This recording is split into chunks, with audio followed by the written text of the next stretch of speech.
राज्यसभा चुनाव के ऐलान के बाद से ही राजस्थान में होने वाली 4 सीटों के चुनाव को लेकर एक बार फिर कांग्रेस ने भाजपा और मोदी सरकार को आड़े हाथ लिया है। सूबे के पीसीसी चीफ गोविंद सिंह डोटासरा ने आज एक बार फिर ऐलान कर दिया है कि कांग्रेस अपनी तीनों सीटों पर कामयाबी हासिल करेगी और भाजपा का खेल कामयाब नहीं हो सकेगा। उन्होंने कहा कि भाजपा को अपने चौथे उम्मीदवार को लेकर सार्वजनिक रूप से माफी मांगनी चाहिए। डोटासरा ने कहा कि राजस्थान में गुड गवर्नेंस है, अच्छे काम हो रहे हैं और 126 विधायक हमारे साथ हैं। आइए आपको सुनाते हैं कि आज गोविंद सिंह डोटासरा ने बाड़ाबंदी स्थल उदयपुर पहुंचने पर कैसे किया रिएक्ट। 126 हैं हम जो सरकार को समर्थन दे रहे हैं राजस्थान की विधानसभा में। वो तमाम लोग आज भी हमारे साथ में हैं और यहाँ पर राज्यसभा के चुनाव के लिए प्रशिक्षण शिविर हमने यहाँ रखा है। तो जैसे जैसे लोग बाग आ रहे हैं वो सारे के सारे यहाँ आएंगे। हम 2-3 दिन प्रशिक्षण शिविर रखेंगे और उसके उपरांत राज्यसभा में तीनों सीट हम जीतेंगे।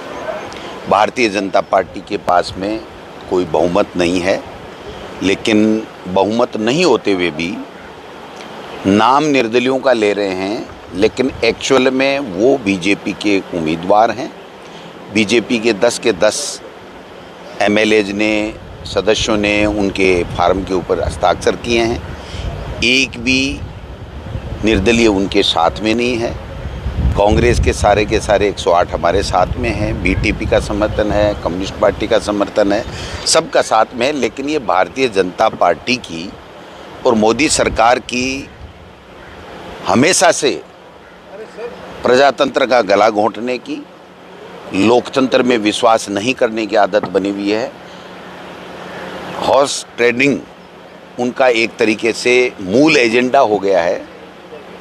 आप समझ सकते हो कि जब बहुमत नहीं, येतर आदमी है उनके पास में, तो उसके बावजूद दूसरा उम्मीदवार उतारने का कोई मतलब ही नहीं होता। जो राज्यसभा का चुनाव होता है उसमें जो कानून बनाया गया है वो यही है कि जिस दल का बहुमत होता है उस दल का दिखा करके वोट देते हैं।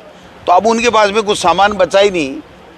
अभी भी समय है उनको सार्वजनिक रूप से ये ऐलान करना चाहिए कि हमसे भूल हुई और हमने फार्म भरा, तो जिससे लोकतंत्र की साख बची रहे, जिसके ऊपर भारतीय जनता पार्टी बट्टा लगाने पे तुली हुई है। मैं समझता हूँ कि हम 101% जीतेंगे।